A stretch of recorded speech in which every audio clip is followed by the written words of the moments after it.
Echoes on the Water, the 2018 Mahogany and Merlot hydroplane spectacle. Picture this. It's spring 2018, and the air buzzes with the scent of blooming orchards and fresh Merlot from nearby vineyards. Lake Chelan, a 50-mile ribbon of glacier-carved beauty, hosts its annual rite of passage, the Mahogany and Merlot Vintage Hydroplane and Boat Show. But this year, on May 18th, it's not just a parade of polished mahogany roundabouts. It's a full-throttle revival.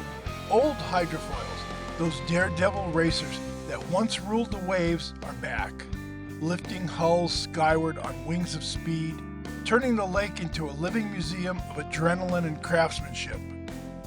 Organized by the Lake Chelan Chamber of Commerce and the Hydroplane Raceboat Museum, the event draws thousands. It's family-friendly, free, and fuses Washington's boating heritage with its worldwide class wine scene. Friday kicks off with the downtown parade on Woodland Avenue. By Saturday, the action hits the water. Exhibition runs, dockside displays, a beer and wine garden overlooking the chaos. But the stars, the hydroplanes, 10 of the most iconic unlimited class racers from the 1950s and 60s, thunder onto the course, recreating their glory days when these thunderboats hit 150 miles per hour and captivated the nation. Mechanics and drivers prep the boats and go through the last-minute adjustments. The boats are raised from their trailers and placed in the water. The stars, the hydroplanes, 10 of the most iconic unlimited class racers from the 1950s and 1960s thunder onto the course, recreating the glory days when these thunderboats hit 150 miles per hour and captivated the nation. Let's meet the legends that lit up Lake Chelan that day. They aren't replicas, they're the real deal, meticulously restored by passionate crews. Leading the pack, the 1955 Miss Thriftway, a Seattle icon that dominated the Gold Cup in '56. She was the first unlimited hydro to crack 100 miles per hour on a measured mile, powered by a supercharged Allison V12 engine that guzzled aviation fuel like it was going out of style. Her victory drought ended in dramatic fashion at the 1956 Apple Cup Regatta, right here on Lake Chelan, proving home field advantage runs deep. The 1956 Miss Wahoo, a Hawaiian-themed speed demon with a fiberglass hull that revolutionized the sport. She raced on Lake Chelan's waters in the late 50s, clocking wins with her Rolls-Royce Griffin engine. Here's a kicker, her sponsor, a Honolulu car dealership. But tragedy struck in 1959 when a flip at the Seattle race claimed her driver. Yet today, she's a symbol of resilience, roaring back to life for crowds like ours. The 1957 Miss USA 4, a plucky underdog from Oregon with a wooden hull that screamed classic. She wasn't the flashiest, but her Mercury engine powered her to regional triumphs, including Chelan runs in the Apple Cup era. Unlimited hydros like her used step hulls, flat tails that plane over water. But early models fought cavitation, where propellers spun in vapor bubbles, turning races into high-stakes engineering puzzles. Miss US 4 survived it all, a testament to the tinkerers who built the sport. And don't miss the 1958 Miss Bardol, the Norwegian speed queen sponsored by the Bardol Oil Additive Empire. With her revolutionary three-pointer design, only 3 contact points for blistering lift, she claimed the 1960 Gold Cup, unseating favorites.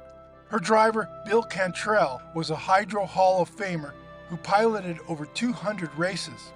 Bardol's hull, painted like a Viking longship, wasn't just fast, it was fierce, once hitting 148 miles per hour, making her the terror of tracks from Chelan to the Detroit River.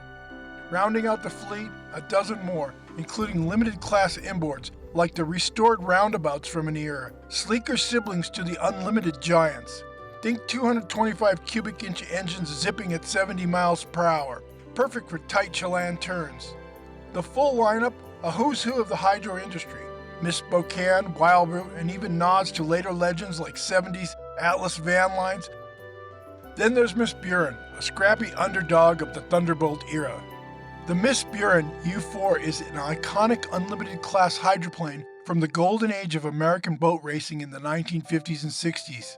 She embodied the grassroots spirit of the sport, built on passion, volunteer grit, and limited budgets rather than big corporate backing. Unlike flashy rivals like Miss Thriftway or Miss Bartle, Miss Buren was a backyard job, a testament to amateur ingenuity. Originally a 27-foot 4-inch wooden design built in 1956 as a hobby project by Norm Christensen, it featured a classic three-pointer configuration for lift and speed, though its shorter length made it nimble but challenging with powerful engines. Typically powered by a supercharged Rolls-Royce Merlin V12 producing 1,500 horsepower or Allison V12 engines enabling top speeds over 120 miles an hour. Miss Buren's story is one of resilience, tragedy, and revival. In the early days of 1956 through 1959, she launched as a local Seattle area racer. She competed in regional events like the Apple Cup on Lake Chelan. By 1958, under community sponsorship, she raced as Miss Buren. Drivers included Myra Slovak, borrowed from Miss Wahoo, and Bill Brown, the world's fastest milkman, a milkman turned driver from Buren who joined mid-1958. Brow piloted her to strong showings, including qualifying finishes despite mechanical woes. In 1960, she was rebuilt. The original hull was destroyed in a fiery crash at a 1959 Diamond Cup on Lake Coeur d'Alene, turning her into kindling. Undeterred, owner Peter Wowak commissioned a new hull from legendary designer Ted Jones, creator of Miss Bartle and others. This 1960 version debuted at the Apple Cup, taking third place behind Miss Thriftway and Nitrogen 2, while outpointing Miss Bartle. Brow drove a standout heat, averaging 101.58 miles per hour to snag second, the first 100-mile-per-hour heat in the boat's history. Other pilots that year included Norm Evans and Bill Tonkin. In 1961, she was renamed the Tempest. Still U4, she continued under Wowak's Tempest Inc. syndicate. She retired in 1980.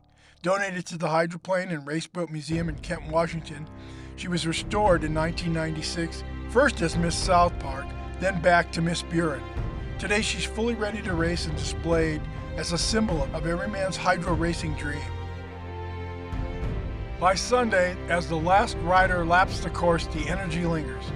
Mahogany and Merlot isn't just a show, it's a bridge. From the 1950s boom when hydros were Americans' NASCAR on water to today, where restorers keep the roar alive. These boats faced crashes, sponsor wars, and tech leaps, from wooden frames to carbon fiber dreams. Yet on Lake Chelan, they fly again, reminding us speed isn't about the rush, it's about the stories carved in every hull. Thanks to the Hydroplane and Raceboat Museum for keeping these legends afloat. And to you, grab a glass of Merlot, hit play, and let the echoes roll.